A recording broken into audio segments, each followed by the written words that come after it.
Hi there, Japan fans. In today's show, we're going to talk about Omnichannel.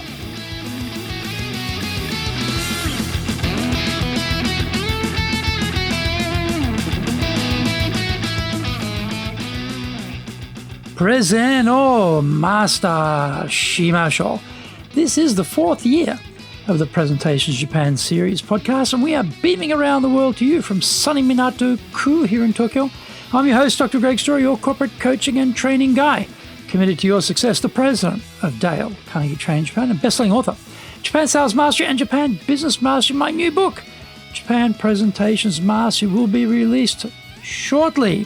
Through this podcast, I want to help you become a better speaker who is clear, confident, persuasive, and highly influential with those around you. Don't forget to subscribe and share this podcast with your family, friends, and colleagues. We are not being sponsored by Libsyn, but we value your privacy, which is why we have our podcast hosted by Libsyn, who, unlike many other podcast hosts, have a strict policy that does not allow access to your private information by anyone.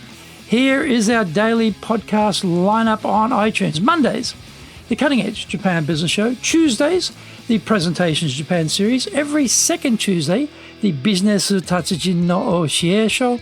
Wednesdays, the Sales Japan series. Thursdays, the Leadership Japan series.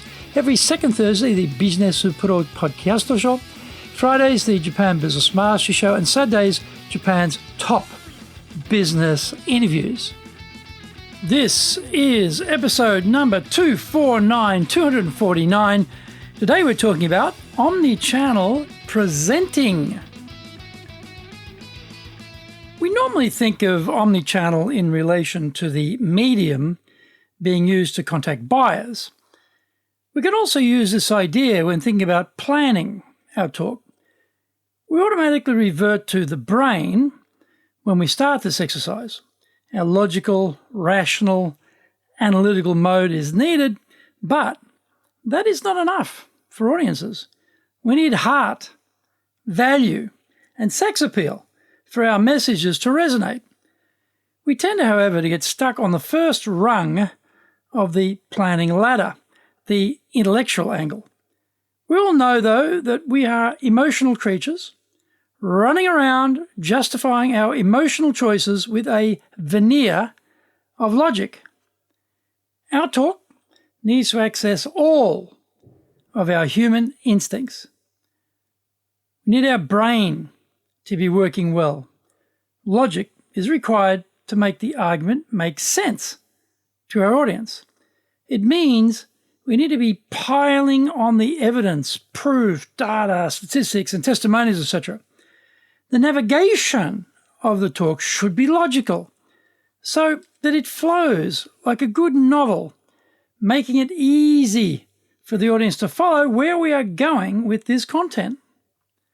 I've mentioned before a talk I attended where the visiting VIP just rambled through his maze and mist of an esoteric discussion, peppered with his vague musings, which was totally impenetrable. It lacked structure, logical flow, and clear, concise communication. It was totally self-indulgent. To this day, I still have no idea what he was on about, but his personal reputation and his organization's reputation were both shredded that day. Some members in the audience will be analytical types who love the logic, the detail, the nitty-gritty, the evidence, and they will be happy to see it. They will be calibrating everything we say and running it through their mind, looking for inconsistencies, gaps, flaws, and mistakes of fact. We'll win this group over if we are well organized. However, they are not the only personality type in the audience. We have to go omnichannel to appeal to other personality types. Some will be more swayed by their hearts. We need to get them in touch with their emotions and feelings during our talk. Novels and movies are emotional engagement masterpieces in many cases. We are drawn into the characters in the story and what happens to them. I'm a pretty logical guy, but I remember being captured by the heroine in the Japanese television drama Oshin. Her rise from crushing poverty to running a massive retail empire was a true story, which appealed to my logical brain, but her travails were all pulling at the heartstrings. We do not have multiple weeks like a television show, or 3 hours like a movie, or hundreds of pages in a novel to emotionally engage our audience. We can have some elements of the human drama of what we're talking about. Because we're in business, there is absolutely no shortage of drama which we can relate. There are the full spectrum of characters to draw upon as well, from amongst our colleagues, subordinates, superiors, suppliers, and clients. Everyone loves a gory tale of corporate value destruction, factional bloodletting, spitting out winners and losers, and the dirty deeds done dirt cheap by business nasties. Find out more when we come back from the break.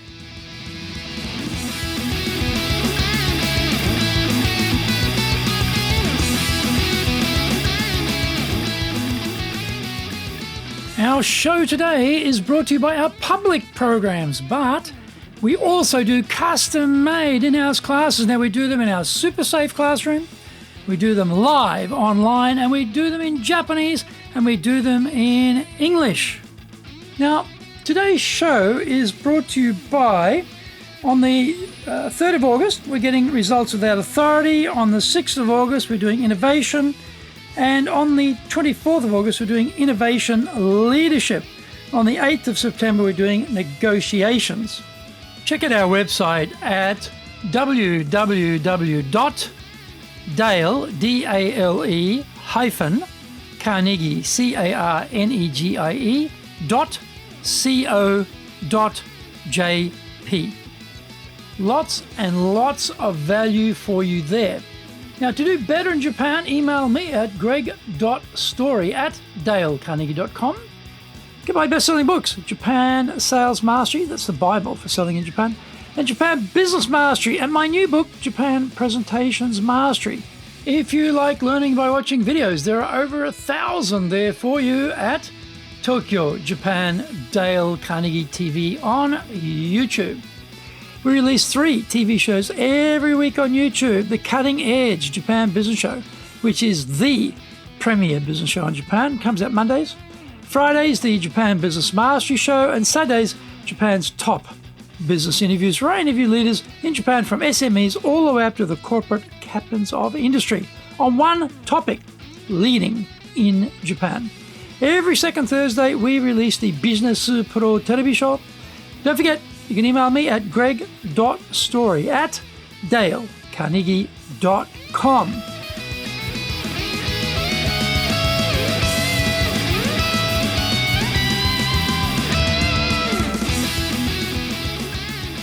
Welcome back. Another instinct is the gut, and this is where we are appealing to value for money. Is what we are talking about bringing concrete value to the audience? Have we proffered some information or insight which was previously unknown to them? Are we making their business or personal life substantially better? Are we tuning into the conversation going on in the minds of the audience and suggesting questions which they want answers to, and then magically unveiling these solutions? The "what is in it for me" question is always the uppermost thought in an audience's mind when they sit there listening to us pontificate about a subject. I attended a talk by a big shot executive for one of the largest companies in the world. She was talking about personal branding, so she pulled a good crowd. However, it instantly became apparent that she was talking about how to brand yourself within a mega monster of a company like hers, when the audience was full of punters from small to medium-sized enterprises. there were 0 takeaways and 0 value on offer that day. The last omnichannel is sex appeal. Is your topic sexy? Will it fill the seats? The title is always a key. A lot of thought needs to go into the best shorthand description which will grab attention. Sometimes we need a provocative title to break through the daily detritus, filling the minds of our potential audience members. How-to titles also work because we are flagging you will learn something if you attend. The delivery is another aspect of sex appeal. We have to be excellent in giving the talk, looking for every opportunity to engage with our audience. We want them thinking, writing down our stuff, and often we have to branch into edutation. I'm not good at snappy repartee, quick wit, zinger one-liners, or being a skilled raconteur. I can tell stories, though, which are interesting and insightful, which seems to get me by. When we sit down to design the talk, we need to be asking ourselves, have I got all of the omni-channel touch points covered for this talk? We know people are quite various in how they absorb information and in their interests. We have to do our best to appeal to as many people as we can in the one sitting. In the end, it is the planning starting point which matters most.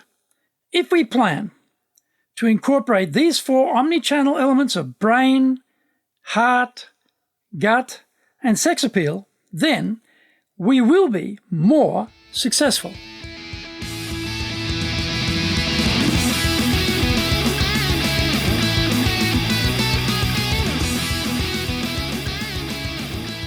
Thank you for joining the Presentations Japan series. If you got value from today's show, spread the love around and share it with your family, friends, and colleagues. Don't forget to subscribe and share this podcast. Immediately apply what you have learned today, use it, and go out there and become a presentations legend. Remember, I'm your corporate coaching and training guy in your corner, committed to your success here in Nippon.